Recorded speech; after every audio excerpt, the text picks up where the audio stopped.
नमस्कार, मैं रितेश पाठक। आप देख रहे हैं खबर इंडिया के खास कार्यक्रम यूपी से सीधी बात।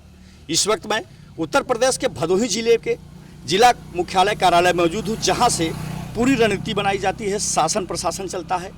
दूसरी तरफ इस वक्त मैं अपने कैमरा पर्सन से गुजारिश करूँगा जिला निर्वाचन कार्यालय, जहाँ पे चुनाव सकुशल संपन्न हो, शासन प्रशासन पूरी तरह से सकुशल निष्पक्ष चुनाव कराने को लेकर संकल्पित है। इसी कड़ी में तमाम जिले के नेता हैं जो कि किसी प्रकार की निर्वाचन की जो वोटर लिस्ट होती है, किसी प्रकार की त्रुटियां न हो, और तमाम ऐसे क्रियाकलापों को लेकर के, तमाम लोगों की समस्याओं को लेकर के जिला निर्वाचन कार्यालय आ रहे हैं और अपने अपने कैंडिडेट को, प्रत्याशी को, जितने भी पार्टी के जिला अध्यक्ष हैं, कोशिश कर रहे हैं कि सकुशल चुनाव संपन्न हो। निर्वाचन अधिकारी से मिल रहे हैं, पूरी रणनीति बनाई जा रही है और किस तरह से अपने पार्टी को जिलाध्यक्ष होने के नाते विधानसभा में पहुंचाने की पूरी कोशिश कर रहे हैं। उसी कड़ी में हमारे साथ कड़े शंकर भारती जी हैं, जो कि बहुजन समाज पार्टी के आप जिलाध्यक्ष हैं। कड़े शंकर जी, आपसे हम जानना चाहेंगे कि ये आपके तमाम सिपाही हैं। मैं कैमरा पर्सन से दिखाने की गुजारिश करूंगा कि बसपा के जिले की कैडर सिपाही हैं। इसमें कहा जाता है कि बुजुर्गों का आशीर्वाद और नौजवानों का साथ होता है तो निश्चित तौर पे वो पार्टी भी आगे जाती है। तो तमाम सीनियर सिटीजन हैं और हमारे साथ सीधे रुख करते हैं जिलाध्यक्ष कड़े शंकर भारती जी। कड़े शंकर जी, आपसे हम जानना चाहेंगे कि जिस तरह से आप जिलाध्यक्ष हैं, बहन कुमारी मायावती जी ने तीनों विधानसभा, जो भदोही जिले में 3 विधानसभा सीट आती है, तीनों की प्रत्याशियों का ऐलान हो चुका है। ये तीनों प्रत्याशियों के बारे में आप बताना चाहेंगे कि प्रत्याशी किस तरह से हैं, इनकी शिक्षा दीक्षा क्या है, बैकग्राउंड क्या है? जी धन्यवाद। मैं कड़े शंकर भारती बहुजन समाज पार्टी का जिला अध्यक्ष अभी 1 हफ्ते के करीब बहन जी ने विश्वास करके मुझको बनाया है। यहाँ मैं बहुजन समाज पार्टी में बूथ से लेकर, सेक्टर से लेकर जिला प्रभारी तक रहा, लोकसभा प्रभारी रहा, 10 साल विधानसभा अध्यक्ष रहा। और हमको बहन जी विश्वास करके जो बनाई हैं, हम तीनों विधानसभा को, हम अपने बहन जी के विश्वास को पर खरा उतरने का कोशिश करूँगा। और हमारे विधानसभा औराई के जो प्रत्याशी हैं वो बंशीधर सरोज जी हैं, अभी CDO पद से रिटायर हुए हैं। उनका इच्छा थी कि हम जनता का सेवा किए हैं, जनता के बीच रहें रिटायर होकर के, और पुनः उन्होंने बहन जी से अपनी बात को मिलते रहे और बहन जी ने उनको आशीर्वाद दिया और वो क्षेत्र मैदान में चल रहे हैं। ऐसे हमारे विधानसभा ज्ञानपुर के बाबू उपेंद्र सिंह जी हैं। आप सेवानिवृत्त हुए हैं, पुलिस विभाग से सब इंस्पेक्टर थे, तो उन्होंने भी बहन जी से मुलाकात की, बताया कि बहन जी हमने सब दिन सेवा किया है और हम चाहते हैं कि हम क्षेत्र में जनता का सेवा करें, सर्व समाज का सेवा करें। और हमको बहुत अच्छा लगा कि बहुजन समाज पार्टी से हम अपना प्रत्याशी बने। बहन जी ने आशीर्वाद दिया, वो भी मैदान में चल रहे हैं। और हमारे भदोही विधानसभा 392 के भाई हरशंकर दादा चौहान जी, उन्होंने 2500 साल से कार्यकर्ता के रूप में कार्य करते रहे हैं और उनका एक आशा था बहन जी से मिलते जुलते रहे, बहन जी से आशा करे कि हमको आशीर्वाद दें बहन जी, और उन्होंने आशीर्वाद दिया और वो भी मैदान में बहुजन समाज पार्टी के प्रत्याशी बनकर भदोही चल रहे हैं। और मैं कोशिश करूंगा कि तीनों विधानसभा को जीता करके बहन जी की झोली में रखूं और 5वीं बार मुख्यमंत्री बनाऊं। जिलाध्यक्ष जी, जैसा कि आपने काफ़ी आप जोश से ओतप्रोत हैं, काफ़ी आपकी बातों में दम नज़र आ रहा है।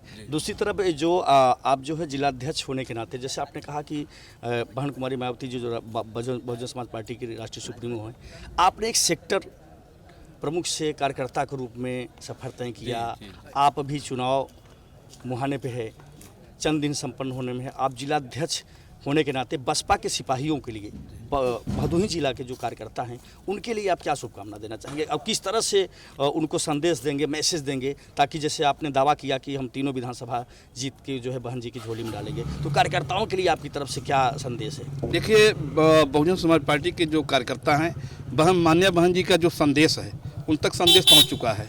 और जो हमारे साइलेंट कार्यकर्ता हैं, ये तो 10 मार्च के बाद ही पता चलेगा और बहुजन समाज पार्टी की पूर्ण बहुमत की सरकार बनेगी और उनको संदेश प्राप्त हो चुका है और वो अपने जोर खरोश के साथ क्षेत्र में चल रहे हैं। जैसे टीवी मीडिया वाले लोग कहते हैं बहुजन समाज पार्टी कहीं दिखाई नहीं पड़ रहा है, लेकिन उनको मैं बताना चाहता हूँ। और एक बात भी और है कि जैसे सतीश चंद्र मिश्रा जी ने 10-10 हज़ार, 20-20 हज़ार लोगों का उन्होंने इकट्ठा संबोधन किया और तमाम हमारे कार्यकर्ता, तो चूँकि बहुजन समाज पार्टी कार्यकर्ता खाऊं कमाऊं के लोग हैं, बहन जी का संदेश है कि हमको बहुजन समाज पार्टी का सरकार बनाना है और उनको बहन जी का संदेश पहुंच गया है और सारे लोग जोर खरोश के साथ क्षेत्र में निकल चुके हैं। गणशंकर जी, जिस तरह से आपने जिक्र किया तीनों विधानसभा में 2 प्रत्याशी हैं जो कि सैनिक और जो है अधिकारी पद से निवृत्त हुए हैं, तो इसका लाभ जनता को मिलेगा?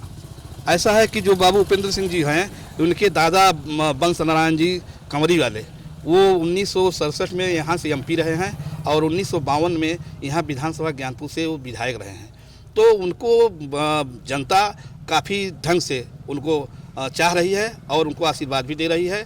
और ये बंशीधर सरोज जी जो हैं, हमारे बहुत दिन से ये नींव की तरह काम करते रहे हैं बहुजन समाज पार्टी के, जैसे एक मकान का नींव होता है, काम करता रहता है बहुजन समाज पार्टी के लिए। इसी से बहन जी ने खुश होकर के उनको आशीर्वाद दिया।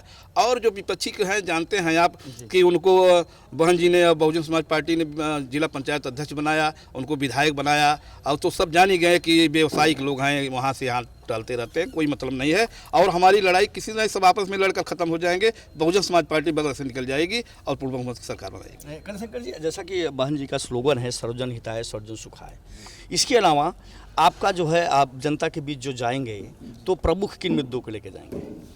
प्रमुख मुद्दों को हम बहुजन समाज पार्टी के जो बहन मायावती जी राष्ट्रीय अध्यक्ष हैं, 4 बार मुख्यमंत्री रहे हैं। अगर ऐसे देखा जाए, सारे समाज के लोग जानते हैं कि लखनऊ बहन जी ने बना दिया। और आज उसके अलावा न तो सपा काम किया और न तो भाजपा काम किया।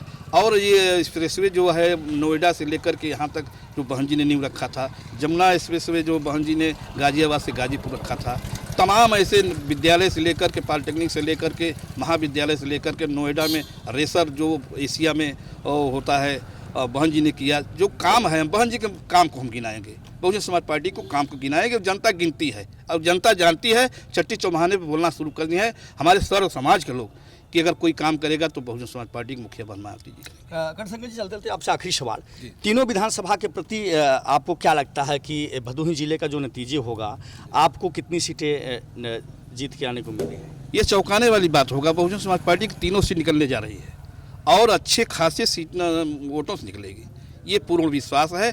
और ये जनता जानती है, सर्व समाज के लोग, ब्राह्मण से लेकर सारे समाज के लोग, सर्व समाज ये जानते हैं। अभी चुप्पी मारे बैठे हुए हैं, वो देख रहे हैं बहन जी की तरफ और बहुजन समाज पार्टी की प्रत्याशी की तरफ। जी, शुक्रिया हमसे बातचीत करने के लिए। ये थे बहुजन समाज पार्टी के जिलाध्यक्ष जो कि नवनियुक्त हुए हैं। इनका दावा है कि तीनों विधानसभा सीट की बात करें, चाहे ज्ञानपुर हो, चाहे औराई हो, चाहे भदोही हो। दूसरी तरफ बहन जी ने का जिक्र करें तो जो प्रत्याशी टिकट पाए हैं उसमें जो है सेवानिवृत्ति होने के बाद जो CDO अधिकारी रहे हैं बंशीधर सरोज जी हैं, और ज्ञानपुर विधानसभा जहाँ से हम ये इंटरव्यू कर रहे हैं, इसी एरिया में लगता है यहाँ के उपेंद्र सिंह जी जो हैं पूर्व सैनिक रहे हैं। तो कहीं न कहीं जो है शासन प्रशासन का जो अनुभव है, जिलाध्यक्ष जी का दावा है कि निश्चित तौर पे जो है बहन कुमारी मायावती जी की नीतियों को लेकर जाएंगे, जैसा कि बसपा का कार्यकाल रहा है। दूसरी तरफ जो है जो प्रत्याशी हैं, बहन जी ने एक बहुत ही सूझबूझ के साथ प्रत्याशियों का चयन किया है। ये प्रत्याशी जिस तरह से शासन प्रशासन में सेवानिवृत्ति होने के बाद जनता के बीच जा रहे हैं और संकल्पित होकर के इनका सेवा भावना है, इसीलिए ये चुनाव लड़ रहे हैं। कैमरा पर्सन निकी पांडे के साथ रितेश पाठक, खबर इंडिया, भदोही।